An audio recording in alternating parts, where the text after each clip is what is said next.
Bonjour mes bien-aimés frères et sœurs, que la grâce et la miséricorde de Dieu notre Père et celle de Jésus-Christ notre Seigneur soient sur vous. Mes bien-aimés, Dieu n'exige pas grand-chose de nous. Il ne nous demande que d'écouter sa voix, de respecter ses lois et ses commandements, puis de les mettre en pratique.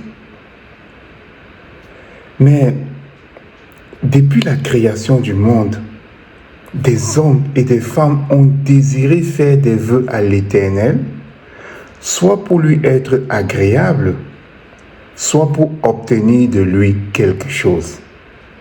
Par exemple, le vœu de Naziréa était un vœu pour plaire à Dieu. Voici ce qu'on en dit dans le livre des Nombres au chapitre 6 du verset 1 au verset 8. L'Éternel parla à Moïse et dit: « Parle aux enfants d'Israël et tu leur diras: lorsqu'un homme ou une femme se séparera des autres en faisant vœu de Naziréa pour se consacrer à l'Éternel, il s'abstiendra de vin et de boissons enivrantes. Il ne boira ni vinaigre fait avec du vin, ni vinaigre fait avec une boisson enivrante. Il ne boira d'aucune liqueur tirée des raisins, et il ne mangera point de raisins frais ni de raisins secs. Pendant tout le temps de son naziréa, il ne mangera rien de ce qui provient de la vigne, depuis les pépins jusqu'à la peau du raisin. Pendant tout le temps de son naziréa, le rasoir ne passera point sur sa tête. Jusqu'à l'accomplissement des jours pour lesquels il s'est consacré à l'Éternel, il sera saint. Il laissera croître librement ses cheveux. Pendant tout le temps qu'il a voué à l'Éternel, il ne s'approchera point d'une personne morte. Il ne se souillera point à la mort de son père, de sa mère, de son frère ou de sa sœur, car il porte sur sa tête la consécration de son Dieu.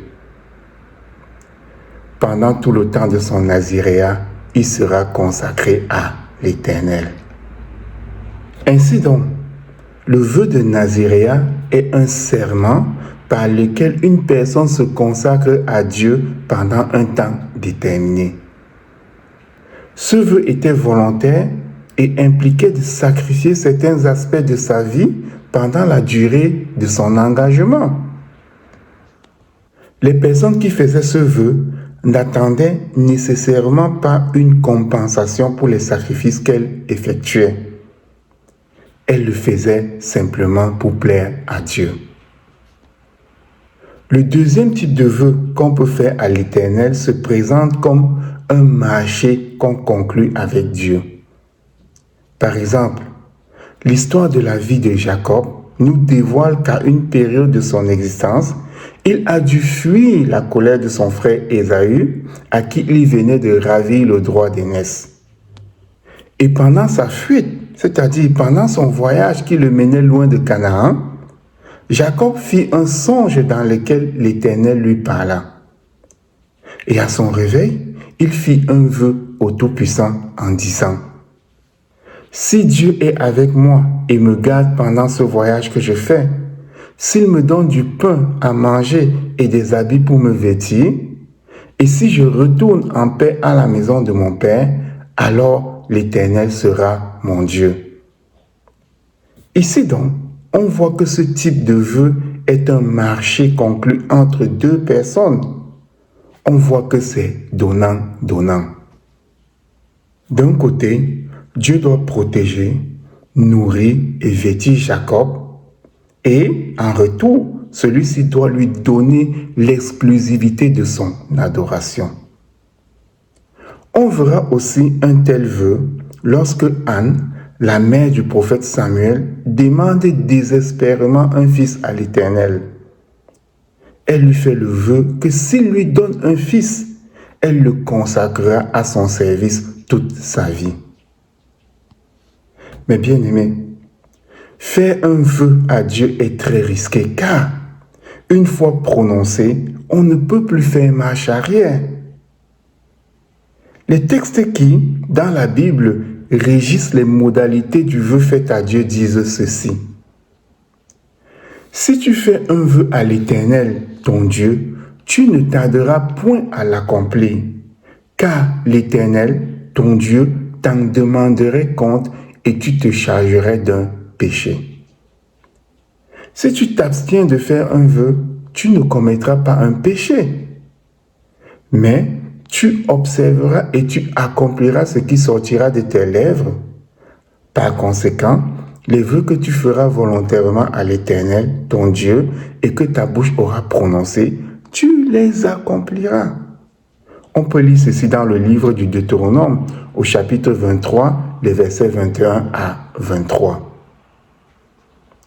Nous voyons donc par ce texte que si quelqu'un n'accomplit pas, ou bien même tarde à accomplir le vœu qu'il a fait à l'Éternel, il se charge d'un péché. Dans le livre des Proverbes, au chapitre 20, le verset 25, il est dit ceci. C'est un piège pour l'homme que de prendre à la légère un engagement sacré et de ne réfléchir qu'après avoir fait un vœu. Ce verset nous invite à bien réfléchir avant de faire un vœu à l'Éternel, car Dieu n'aime pas les insensés. Et pour illustrer ce propos, je vais vous raconter une histoire réelle où un homme qui n'avait pas pris le temps de réfléchir avant de faire son vœu à Dieu l'a payé chèrement. Cette histoire, c'est celle du juge d'Israël qui se nommait Jephthé. Voici comment elle est libellée dans le livre des juges d'Israël au chapitre 11, les versets 1 à 11. Il y est dit ceci. Jephthé, originaire de Galaad, était un guerrier valeureux. Il était le fils d'une prostituée et d'un homme appelé Galaad. Lorsque la femme légitime de cet homme lui eut donné des fils et que ceux-ci furent devenus adultes, il chassait Jephthé du foyer en lui disant « Tu n'auras pas d'héritage chez notre père, car tu es le fils d'une autre femme. » Et Jephthé s'enfuit loin de ses frères. Il se fixa dans la région de Tob. Bientôt, toute une bande d'aventuriers se regroupa autour de lui pour entreprendre des raids avec lui. Et c'est à cette période que les Ammonites firent la guerre à Israël. Quand ils attaquaient les Israélites, les responsables de Galaad allèrent chercher Jephthé dans la région de Tob. Il lui dit, « Viens prendre le commandement de nos troupes pour que nous combattions les Ammonites. » Et Jephthé leur répondit, « Vous m'avez haï et vous m'avez chassé de chez mon père. Comment osez-vous faire appel à moi maintenant que vous êtes dans la détresse ?» Les responsables reprirent, « C'est bien pour cela que nous revenons vers toi maintenant. Si tu viens avec nous et si tu combats les Ammonites, tu deviendras notre chef à tous et tu seras à la tête de toute la population de Galaad. » « Soit, répliqua Jephthé, mais si vous me faites revenir pour combattre les Ammonites et que l'Éternel me donne la victoire sur eux, je resterai votre chef. » Alors, les responsables de Galaad lui déclarèrent, « L'Éternel en est témoin, qu'il nous punisse si nous ne faisons pas ce que tu as dit. » Alors, Jephthé partit avec les responsables de Galaad. Le peuple le nomma chef et le mit à la tête des troupes. Jephthé répéta les termes de l'accord conclu avec les responsables devant l'Éternel à Mitzpah. Ainsi donc, nous voyons ici l'histoire d'un homme, Jephthé, qui était un enfant illégitime du nommé Galaad. Lorsque ce nommé Galaad se maria et eut des enfants légitimes, ceux-ci chassèrent leurs grands frères pour qu'ils n'héritent pas avec eux. Jephthé se retira donc dans une région appelée Tob, et là, il forma une bande de brigands pour vivre des rapines qu'il exécutait. Et cette façon de vivre fit de lui un vaillant guerrier et un leader charismatique. Il survint à cette époque-là qu'Israël était constamment attaqué par les Ammonites et n'avait pas un vrai leader pour mener les troupes au combat. Les anciens de la ville de Galaad allaient donc solliciter Jephthé pour qu'il mène les hommes au combat. Il accepta, mais à condition qu'il devienne et demeure le chef d'Israël. Les anciens de la ville acceptèrent cet accord et le jurèrent devant Dieu. Alors, Jephthé devint juge d'Israël. Mes bien-aimés, pour ceux qui connaissent l'histoire du peuple d'Israël, ils savent qu'après sa sortie d'Égypte, où il était dans la servitude, Moïse le conduisit pendant 40 ans dans le désert jusqu'à la porte de la terre promise. Mais ce fut Josué, un lieutenant de Moïse, qui finalement introduisit le peuple en terre promise, menant la conquête de cette terre jusqu'à ce que chacune des 12 tribus d'Israël ait un territoire en partage selon la volonté de l'Éternel. Après la mort de Josué, Israël n'avait plus de leader. Alors le peuple se mit à faire ce qui déplaît à Dieu. Par conséquent, ils se détournaient d'eux, donc Dieu se détournait d'eux et les livrait à leurs ennemis. Mais dans leur souffrance, lorsque le peuple criait à l'Éternel, il leur suscitait un homme, un juge, qui régnait pour un temps sur Israël, afin de les délivrer de leurs ennemis.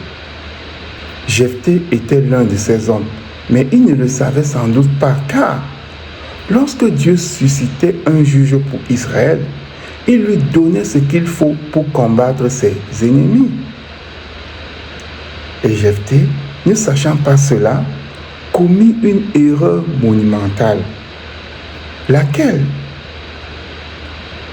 Le livre des Juges, au chapitre 11, les versets 29 à 31, dit ceci. Alors, l'Esprit de l'Éternel descendit sur Jephthé.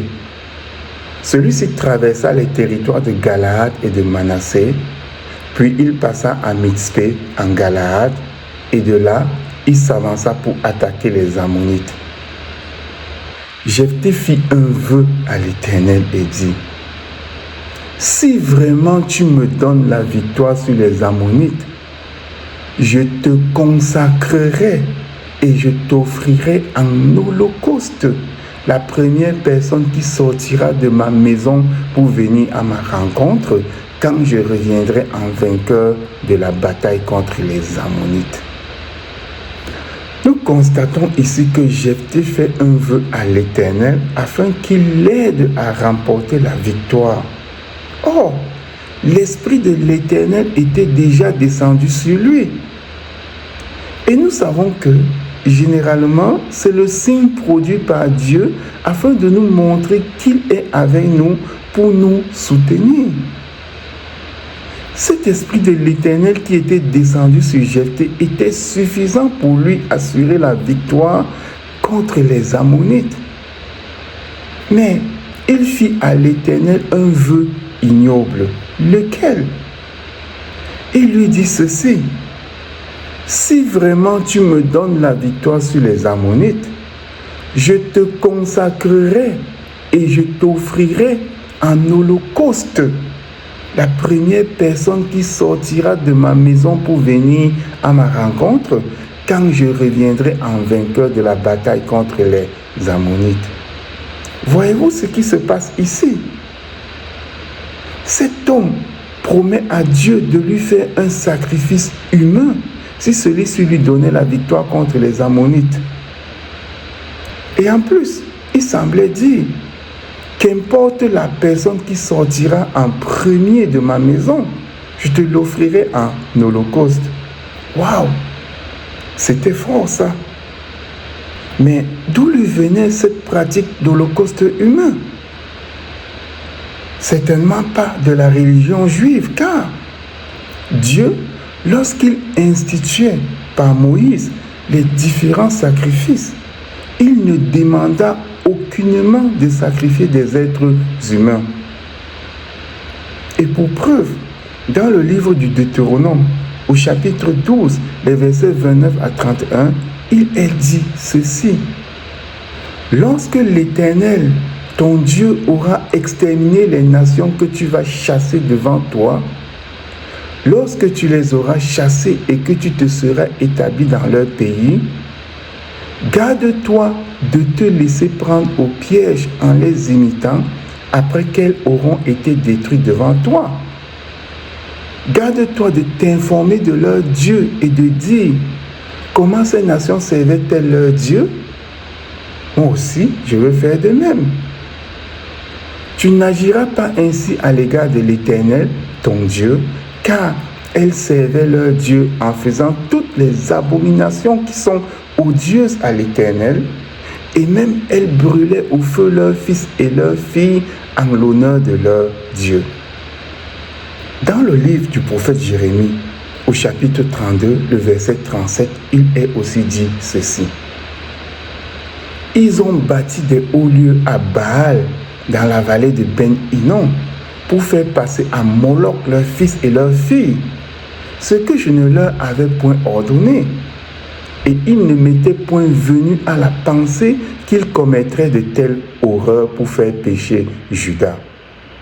Nous constatons donc que non seulement Dieu n'a jamais ordonné d'exécuter des sacrifices humains, mais aussi il avait en horreur ces sacrifices humains. Jephthé voulait donc imiter les peuples païens qui, à cette époque-là, habitaient autour d'eux. Mais qu'arriva-t-il à la suite? Le livre des juges d'Israël, au chapitre 11, les versets 32 à 40 dit ceci. Jephthé se lança à l'attaque des Ammonites et l'Éternel lui donna la victoire sur eux. Il leur infligea de lourdes pertes dans 20 bourgs situés entre Aroër et Minite et jusqu'à la région d'Abel-Kéramim. Ce fut une très grande défaite pour les Ammonites qui furent ainsi affaiblis par les Israélites. Après la bataille, Jephthé retourna chez lui à Mitzpa. Et voici que sa fille sortit à sa rencontre en dansant au rythme des tambourins. C'était son unique enfant. À part elle, il n'avait ni fils ni fille. Dès qu'il l'aperçut, il déchira ses vêtements et s'écria « Ah, ma fille, tu m'accables de chagrin. Faut-il que ce soit toi qui causes mon désespoir? J'ai donné ma parole à l'Éternel et je ne puis revenir sur ma promesse. » Et elle lui dit, « Mon père, si tu as donné ta parole à l'Éternel, agis envers moi comme tu l'as promis, puisque l'Éternel a réglé leur compte aux Ammonites, tes ennemis. » Puis elle ajouta, « Je ne te demande qu'une chose. Accorde-moi un délai de 2 mois. J'irai avec mes amis dans la montagne pour y pleurer de ce qu'il me faille mourir avant d'avoir été marié. » Et Jephthé lui dit, « Va. » Il la laissa partir pour 2 mois. Elle s'en alla avec ses amis sur la montagne pour y pleurer de devoir mourir sans être mariée. À la fin des 2 mois, elle revint auprès de son père et il accomplit envers sa fille, qui était vierge, le vœu qu'il avait fait. C'est là l'origine de la coutume qui s'établit en Israël. Chaque année, les jeunes filles s'en vont pendant 4 jours pour célébrer la fille de Jephthé, le Galaadite. Quelle triste fin, mes bien-aimés frères et sœurs. Chaque fois que je lis ce texte biblique, j'ai une boule au cœur et des larmes qui me viennent aux yeux. Jephthé n'avait pas besoin de faire ce vœu ignoble pour être assuré de sa victoire sur les Ammonites. Il aurait pu faire comme Gédéon, qui par 2 fois mit l'Éternel à l'épreuve de la toison pour être sûr de battre Madian. Il Il aurait pu agir comme Jacob, qui dit à Dieu que s'il revenait sain et sauf de son voyage, alors l'Éternel serait son Dieu pour toujours. Il aurait pu simplement faire comme Anne, la maman du prophète Samuel, et consacrer à l'Éternel, pour son service, la première personne qui sortirait à sa rencontre après sa victoire. Mais non, il a fallu que, comme les nations étrangères qui les entouraient, ils promettent à l'Éternel de lui offrir un holocauste qui lui soit abominable, un sacrifice humain. Peut-être espérait-il que ce serait un de ses serviteurs, ou bien une de ses servantes qui sortirait en premier. Alors, cela aurait été correct pour lui de le sacrifier. Mais ce fut sa fille, son unique enfant, qui se présenta.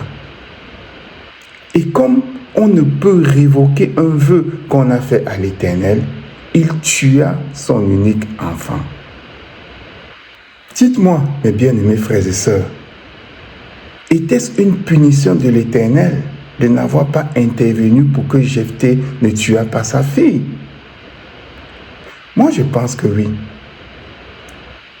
On se souvient que Dieu intervint lorsqu'Abraham voulut offrir Isaac en holocauste pour substituer la victime, c'est-à-dire son enfant, par un bélier. L'Éternel aurait pu faire la même chose et proposer à Jephthé de sacrifier une brebis à la place de sa fille. Mais il ne le fit pas. Pourquoi? Eh bien, parce que dans le cas d'Abraham, il exécutait un commandement. Il obéissait à Dieu. Et c'était un test. Voilà pourquoi l'Éternel intervint. Mais au temps de Jephthé, la recommandation interdisant le sacrifice humain était déjà en place. Jephthé n'avait aucune excuse. Il désobéissait à Dieu par rapport à l'interdit fait dans le livre du Deutéronome au chapitre 12, les versets 29 à 31. Il voulait prendre une vie humaine et pensait que ce serait celle d'un serviteur ou d'une servante, mais l'Éternel fit retomber son iniquité sur sa tête. Et il fut obligé de tuer sa propre fille. Pensez un peu au remords qu'il a dû traîner le restant de sa vie. Il a appris à ses dépens à ne pas faire un vœu avant d'avoir réfléchi aux conséquences. Mais bien aimé, je pense aussi que l'Éternel n'intervient pas pour que la fille de Jephthé soit épargnée, afin que cela serve de leçon pour les générations futures. L'Éternel ne nous demande pas grand-chose. Il ne nous demande que d'écouter sa voix, de suivre ses instructions, de respecter ses commandements et de les mettre en pratique. Il n'exige pas que nous lui fassions des vœux. D'ailleurs, le Saint-Livre dit que si nous ne faisons pas de vœux à Dieu, nous ne péchons pas. Il n'a pas besoin qu'on lui fasse des vœux pour nous aimer, pour nous délivrer, pour nous protéger ou pour nous donner ce qui est important à notre subsistance. Pourquoi donc nous mettre en mal avec quelque chose qui n'est d'aucune utilité à l'Éternel? Mais bien aimés, je pense que la plupart du temps, lorsque les gens font des vœux à Dieu, c'est par vanité, ou par ignorance, ou bien pour suivre une tendance. Par exemple, nous voyons que dans des ordres catholiques, il y a ces différents vœux, entre autres, le vœu de chasteté, le vœu de pauvreté, le vœu de sobriété, etc. Dites-moi, à quoi servent ces vœux, sinon pour une gloire personnelle? Croyez-vous que tous ces prêtres catholiques et ces autres personnes qui font ces vœux de chasteté, puis ensuite ils se livrent à de la pédophilie, au viol et à l'impudicité, croyez-vous qu'ils vont échapper au châtiment de Dieu parce qu'ils ont fait ce vœu? N'est-ce pas qu'il est dit dans la première lettre aux Corinthiens, au chapitre 7, que si on ne peut être chaste, qu'on se marie, car Il vaut mieux se marier que de brûler. N'est-ce pas qu'on dit cela? J'imagine qu'ici, l'apôtre parle de brûler dans le feu de la géhenne, car l'adultère ou l'impudicité est un péché grave qui mène au feu de la géhenne. Ainsi donc, dites-moi, mes bien-aimés frères et sœurs, ne peut-on pas décider de rester chaste sans faire de vœu à l'Éternel de le rester? Ne peut-on pas décider de rester pauvre sans faire de vœu à l'Éternel de le rester?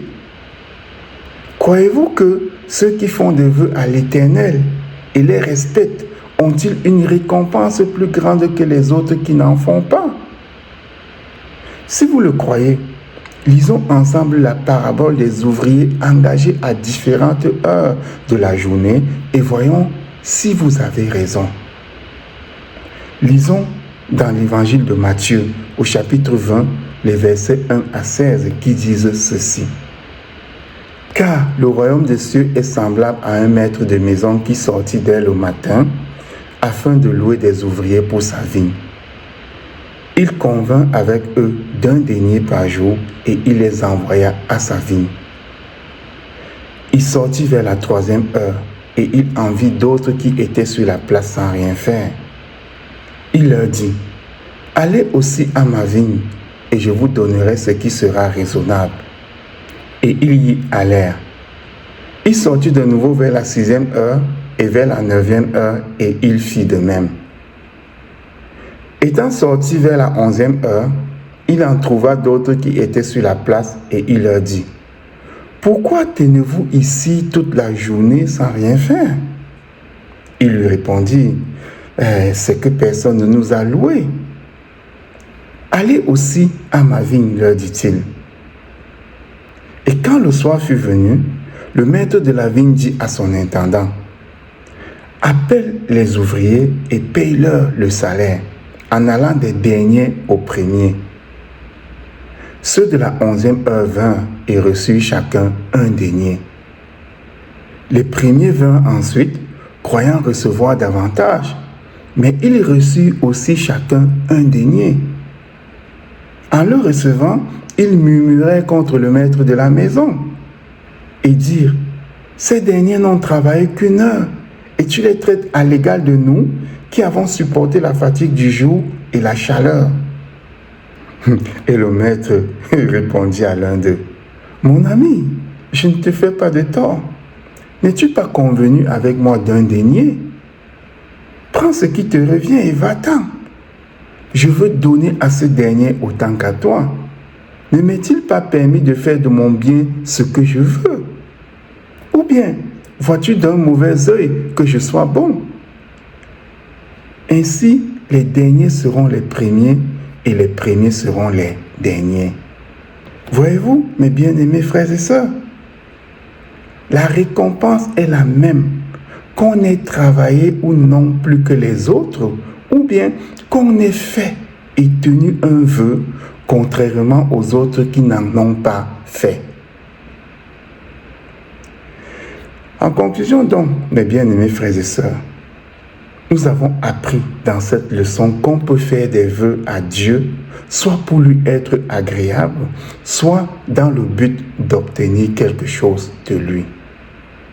Pour ceux qui connaissent bien les Saintes Écritures, ils savent que la seule chose qui est agréable à Dieu, c'est de pratiquer sa justice, c'est d'écouter sa voix, c'est de suivre ses instructions, de respecter et mettre en pratique ses commandements. Il ne nous demande pas plus que ça. L'Éternel ne nous demande pas de lui faire des vœux supplémentaires pour lui être agréable. Mais seulement, si quelqu'un veut faire un vœu à Dieu, il doit s'assurer de respecter son vœu.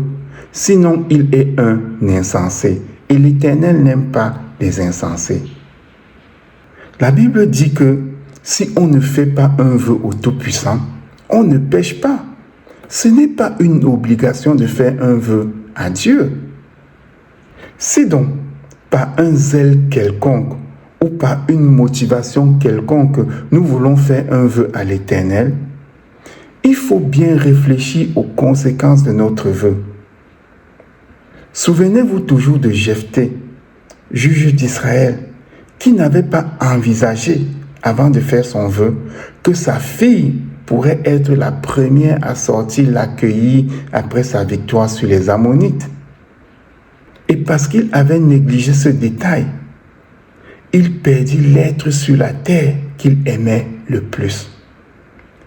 Pensons donc à l'expérience de Jephthé à chaque fois que nous voulons faire un vœu à l'Éternel, car cette histoire a été écrite pour nous servir de leçon. Soyez bénis, mes bien-aimés frères et sœurs.